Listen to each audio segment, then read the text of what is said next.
அதானி விவகாரத்தில் அண்ணாமலை வைத்த அடுக்கடுக்கான குற்றச்சாட்டுகளுக்கு பதிலடி கொடுத்த அமைச்சர் செந்தில் பாலாஜி விளம்பரத்திற்காக பொய்யான கருத்துகளையும் அவதூறுகளையும் பரப்புகிறார் என்றார். சில பேர்த்துக்கு வேலை இல்லாதவங்க, அரசியலில் முகவரி இல்லாதவங்க, தொடர்ந்து மக்களால் தோல்வியை சந்திக்கக்கூடியவங்க, உள்ளூரில் நின்னாலும் தோல்வி, வெளியூரில் போய் நின்னாலும் தோல்வி, தொடர் தோல்வியை சந்திக்கக்கூடியவங்க தன்னுடைய இருப்பிடத்தை காட்டுவதற்காக பல்வேறு கருத்துக்களை மக்களிடத்தில் வெளிச்சம் பெறுவதற்காக ஒரு பொய்யான கருத்துக்களை, உண்மைக்கு மாறான கருத்துக்களை, அவதூறு கருத்துக்களை பரப்புறதுல மட்டும்தான் கொள்கையாக இருக்காங்க.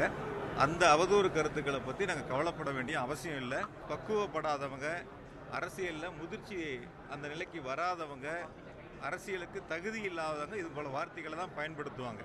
அதனால் அவங்க அந்த வார்த்தைகளை பயன்படுத்துகிறாங்கிறதுக்காக நம்ம வருத்தப்பட வேண்டியதில்லை. செய்திகளை உடனுக்குடன் தெரிந்து கொள்ள உடனே சப்ஸ்கிரைப் பண்ணுங்க.